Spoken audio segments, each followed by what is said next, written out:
始まりを告げる層があるはずです。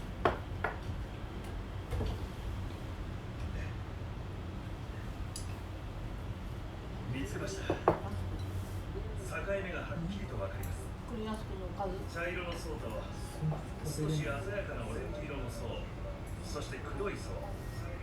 このオレンジ色の層にライソンが話していた恐竜絶滅の謎が隠されているんです。肉眼でも確認できますが、顕微鏡で見てみましょう。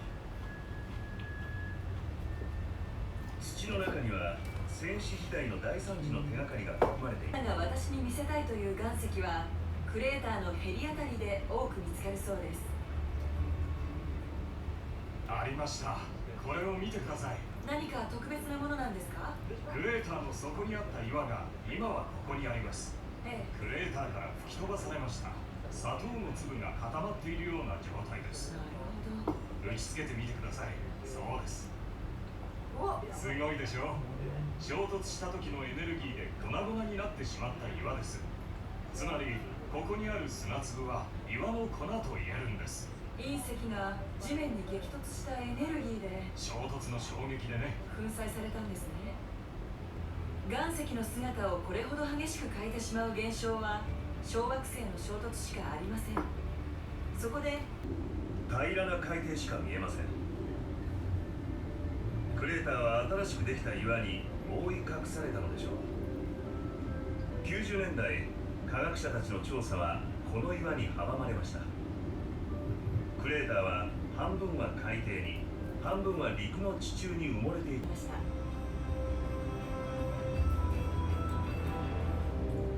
1990年代、巨大なクレーターの痕跡を追い求める地質学者たちはメキシコのユカタン半島にやってきました。ところが調査で注目されたチクシュルーム村周辺のリング状の地形は新しい岩石に覆われていました。しかし調査の邪魔をする岩石がクレーターの存在を証明する鍵となるかもしれません。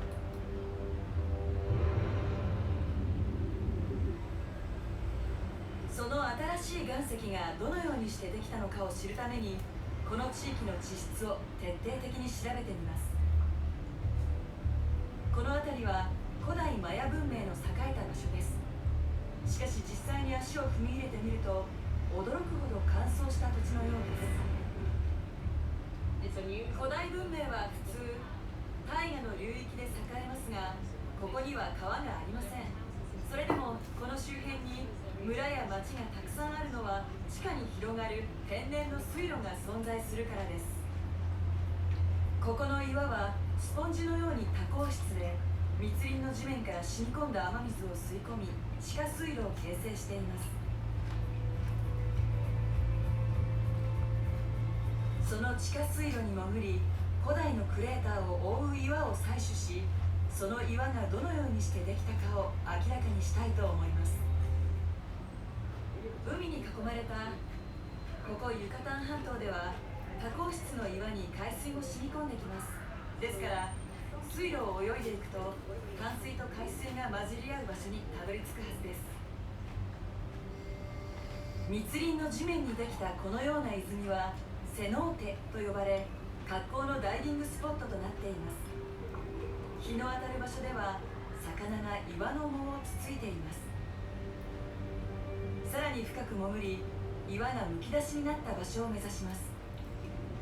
その途中でとても美しい自然現象に出会いました。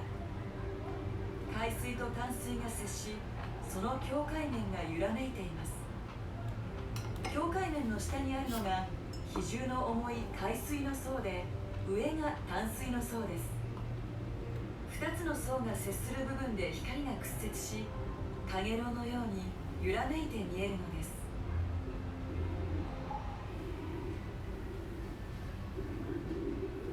さらに深くまで潜っていくと光は届かなくなり、岩の表面を調査しやすくなります。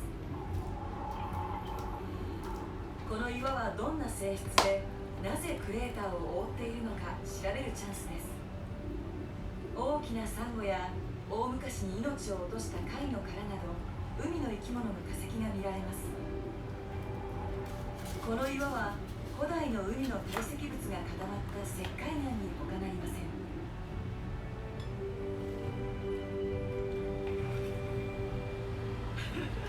うわあ、本当に素晴らしかったです。驚くべき光景でしたよ。水中の岩石が石灰岩であることから衝突の後何が起きたか想像できます。衝突後クレーターは暖かい海水で覆われました。やがてそこは生命であふれ巨大なサンゴ礁ができたのでしょう。そのサンゴ礁の残骸が積み重なり数千万年後ユカタン半島が生まれたのです。そして今から数千年前マヤの人々が住み着きました。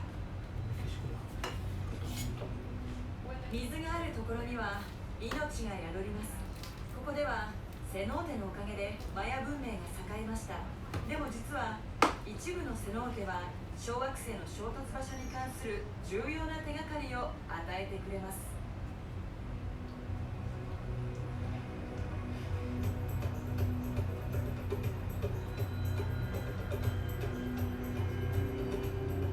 マヤの人々はユカタン半島北部にチチェン・イツァーという都を築きました。その都市は大きなセノーテの隣に作られたのです。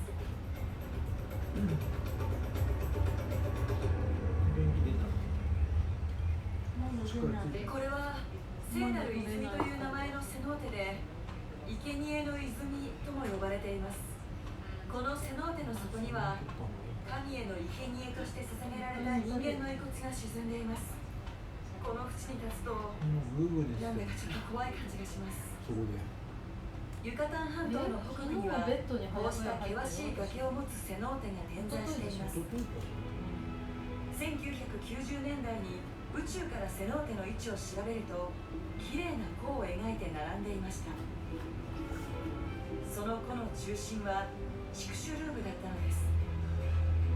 こうして地中にクレーターが埋もれていることが証明されました。ではセノーテはどのようにしてできたのでしょう。まずクレーターの縁に海の堆積物やミネラルが積もり、数百万年後それを石灰岩が覆いました。やがて中の結晶が溶け空間ができるとその上の岩が徐々に崩れ穴が開いたのでしょう。すごい合ってるね。体が全然楽になったの。地質学者がセノーテの位置をつないで算出したクレーターの直径はおよそ180キロ。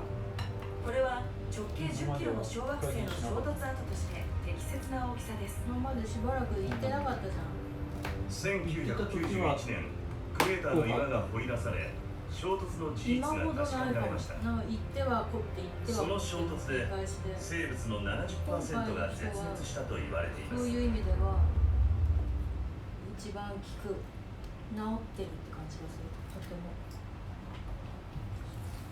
すごい整ってくる、整えてくれてる。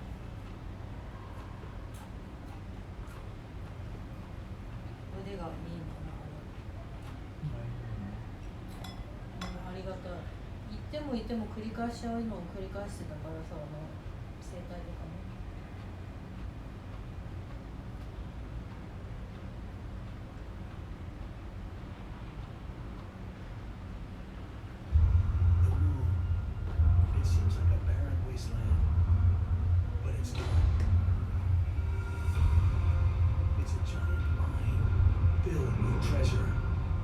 Helium-3 on our lunar surface would last the world's energy supply 3,000 years. The first lunar prospectors could become the world's first trillionaires. We go to the moon not because it is easy, but because it is profitable. A second historic race for the moon has begun, led not by Cold War superpowers, but by private industry. We have a ton to learn from NASA, but if we could take what they've learned and do it better, then we're part of a new space race. But lunar tycoons better act fast. A new superpower is on the moon. China's developing its economic activity on the moon. Cutting-edge technology, not military might, will decide who wins this race and stakes the first claim to the riches of the moon.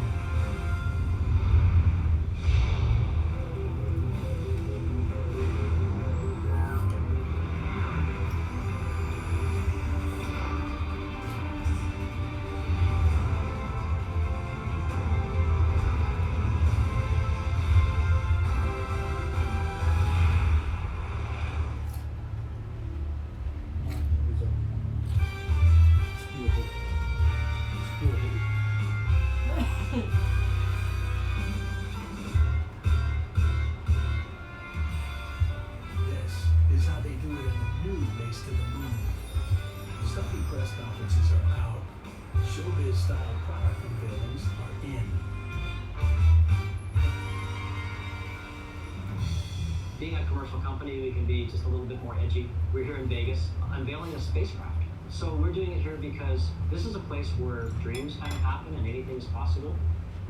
Bob Richards is the CEO of Moon Express. His team of young engineers are building what they hope will become the freight train to the moon and back. The average age of the engineers that sent Apollo to the moon was 28. And that's the average age of our team too.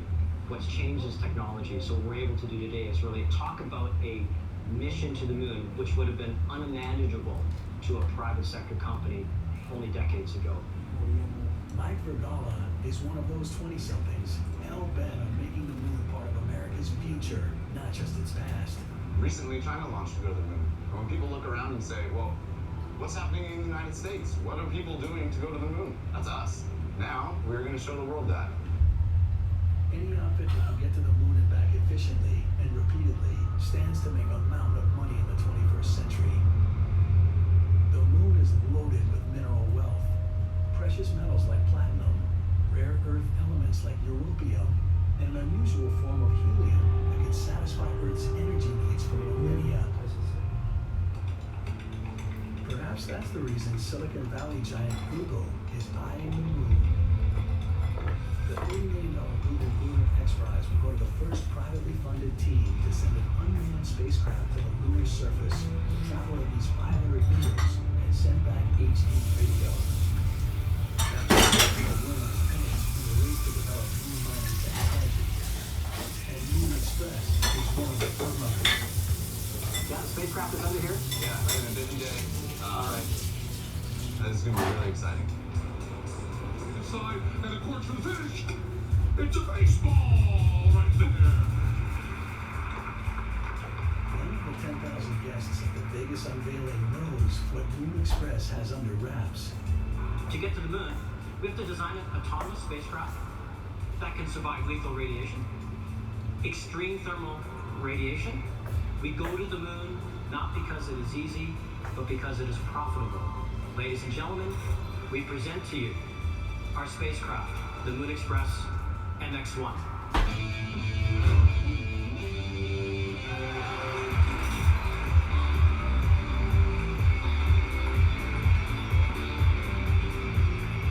It's a spacecraft that can reach the surface of the moon from Earth orbit. That's never been done before with one single spacecraft.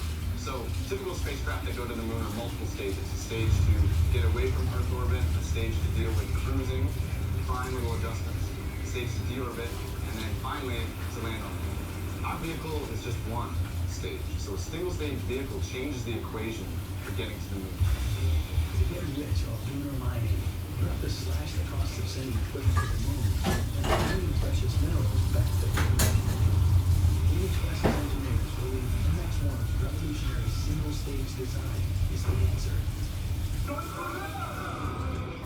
this MX-1 is only a mock-up. Back at Moon Express's headquarters in Mountain View, California, the engineering team is ready to build the ship that will actually fly to the moon. Doing some final checks of the plumbing and the fits and everything for the propulsion. We have the modeling on the bottom too, where we see the main thrusters. All there. Okay, great. So we can just basically send these drawings out to fabrication and prototyping, right? The biggest challenge for Moon Express, or anyone else trying to mine the moon, will be the landing. If you take what Adrian's saying about avionics and extend that to the whole system really is about reducing mass, So the dark spots of the moon are really the more smooth spots. And as you go to the poles of the moon, you'll see very mountainous terrain down at the south pole of the moon, where we're going to go. Nobody's been able to land on the poles yet. That's a real challenge. Precious minerals are spread all over the moon, but the economics of bringing it back to Earth forces Moon Express to attempt a landing in the moon's most treacherous terrain. The Apollo astronauts glided in for easy landings on flat ground near the equator. But in the rugged landscape near the South Pole, there are deep craters that never see sunlight. The moon's permanent shadows is a thick layer of icy soil. The ice can be converted into liquid fuel and used to launch 男性サービスさん電話かかってきたら So 分かるようになってるの？ in the southern hemisphere, then our future missions make our way down to where the real paydirt is, where the water is concentrated on the moon, and hopefully a lot more resources. The South Pole alone has enough water to produce fuel to do 2,300 years worth of shuttle missions launching one day. That's a lot of fuel. あれスピーカ That ー is にし the てくれれ basis ばみんなで for a 話せるから。 corporation that is larger than any that has previously been formed in human history. At least 10 times larger than the largest oil company that was ever put together in the last 100 years. The moon could be the Persian Gulf of the solar system. Whoever controls its resources will be the first cosmic oil barons. But Moon Express is facing stiff competition. Astrobotic is a company founded in Pittsburgh by recent grads of Carnegie Mellon's famed School of Robotics. We're part of the new space movement, which is lean. It's got the capability to go land over and over and over again. Like Moon Express, Astrobotic is already looking way beyond the Google X Prize. They plan to get rich ferrying prospecting equipment to the moon and eventually bringing pay dirt back. Our first flight will be a demonstration flight. In a sense, we'll prove that this is possible at the price we say it's possible at.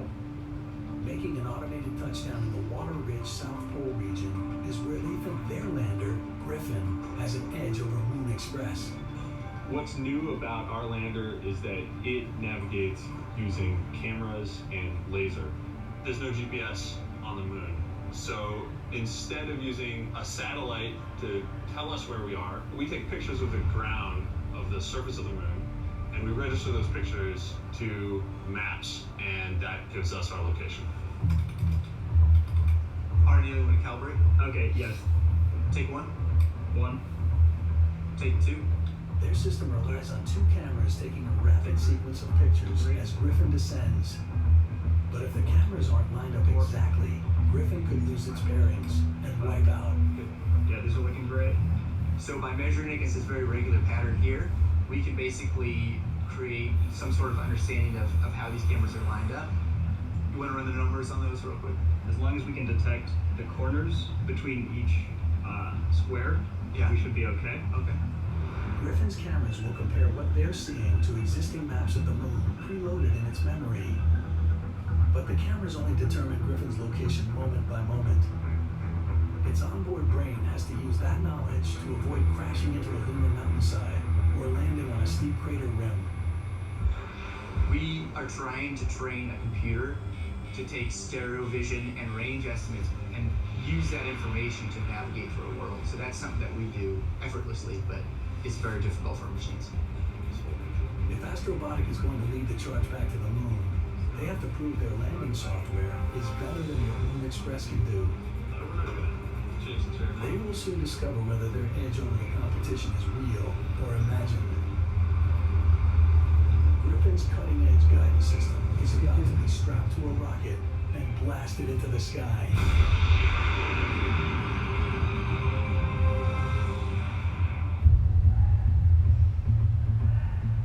The new race for the moon is a battle of ingenuity between engineers hoping to get rich mining it. But private corporations aren't the only players in the game. On December 14, 2013, China's Chang'an 3 mission made the first soft landing on the moon in almost 40 years.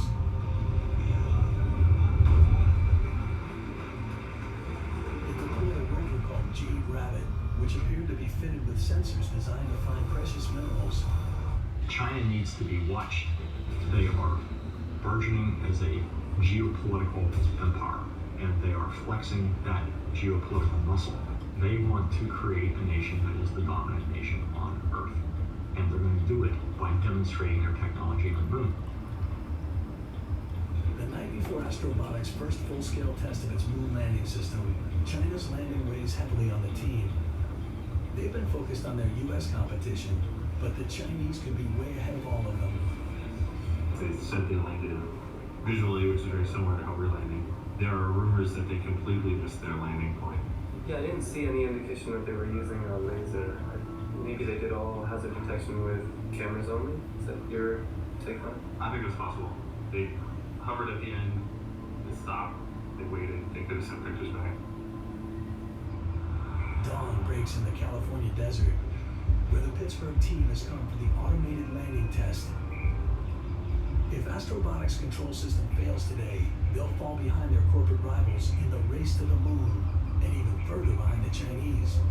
So these guys are attaching our sensor package. After they install this and make sure it's secure, then I'll go up and check our sensor package to make sure it's working as we expect. The job of the landing system is to make sense of what it sees on the ground and avoid any obstacles between it and its pre-chosen landing zone. Because of the delay sending data back from the moon, the system must work without any human help. When we go to the moon, we won't have a pilot, so we won't have somebody who can touch the lander down on the moon. So we need to train a computer to do it for us. We'll fly the computer system and the cameras on a smaller rocket that's not the same rocket that will